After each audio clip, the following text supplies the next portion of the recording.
Welcome to the League. This is Real Takes with Major League, where I'm going to be breaking down today's headlines and giving you the takes that actually matter. Today we're going to be taking a peek at the real face of domestic terrorism in the United States. Trump invades yet another American city, and Bad Bunny making MAGA heads explode across the country. But before we get started, remember to hit that subscribe button, share this video with your community, and join the conversation down in the comments. Let's get started. Police say the suspect, Nigel Edge, was apprehended by a U.S. Coast Guard in a boat just 12 miles north from where that shooting took place. The 40-year-old is being charged with 3 counts of first-degree murder and 5 counts of attempted murder. At least 4 people are dead and 8 others are hurt, but officials in Michigan fear that those numbers may rise. This is after a shooting at the Church of Jesus Christ of Latter-day Saints Chapel. The FBI is investigating this as an act of targeted violence. Officials say the suspect had explosive devices but believe that he used gasoline to start the fire, which resulted in that church burning down. In a social media post, President Trump urged everyone to pray for the victims and said the epidemic of violence in the country must end. Michigan Governor Gretchen Whitmer has ordered flags across the state to fly at half-staff through Friday in order to honor those victims. We keep getting told who to fear in this country, but the numbers tell a different story. For decades, black people, immigrants, Muslims have been painted as the face of violence in this country. Politicians and the media have used these communities as scapegoats since forever, reinforcing a false narrative that keeps America afraid of the wrong people. The data actually proves the opposite. Time and time again, mass shootings and acts of domestic terrorism overwhelmingly come from white men. That fact is consistent across studies, but it's one the media is too scared to lead with. They give you stereotypes. They give you anecdotes. Charlie Kirk literally made millions of dollars scapegoating gangs in Chicago for America's violence. And let's be real, capitalism needs white supremacy to survive. It thrives on division. It thrives on fear and hierarchy. By protecting whiteness and criminalizing everything else, the system keeps its power structure intact. Unfortunately, that power structure gives us shit like this. Viewers may remember the unrest and turmoil earlier this year as President Trump ordered members of the National Guard and then dozens of Marines to Los Angeles to protect federal property and personnel during violent clashes, vandalism, and protests in the streets in response to immigration operations. The issue remains a political tripwire, and now the president says he will send troops to Portland, Oregon, and elsewhere, quote, authorizing full force, if necessary, to handle domestic terrorists. There is no timeline for such a development in the Northwestern hub. However, the news triggered a swift and stern response from local leaders. Portland and the state of Oregon believe in the rule of law, and we can manage our own local public safety needs. There is no insurrection, there is no threat to national security, and there is no need for military troops in our major city.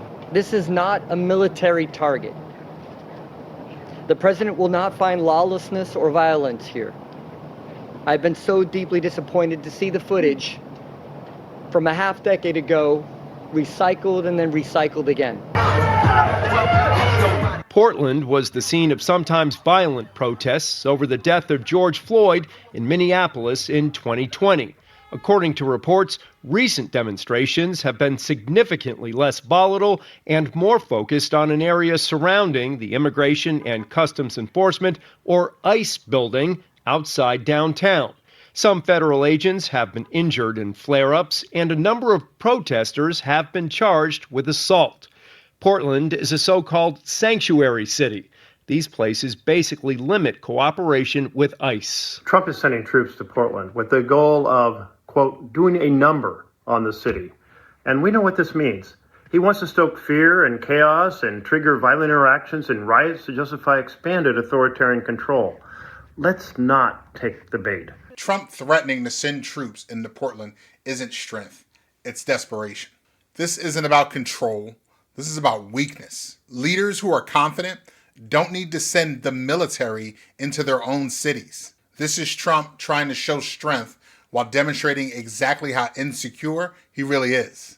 And what are these troops even doing? We've already seen billions of dollars wasted in DC, where the National Guard has been reduced to nothing more than street sweepers, picking up litter in cans and recycling at the National Mall. They are not prioritizing anyone's safety. It's all political theater. And let's not forget, this is illegal. The courts have ruled against him, but Trump ignores the law when it doesn't serve him. We keep talking about this slow slide into authoritarianism, but we're already there. And stunts like this just prove it. And while laws are being broken and your civil rights are being infringed on, the MAGA crowd has found a new reason to have their minds blown.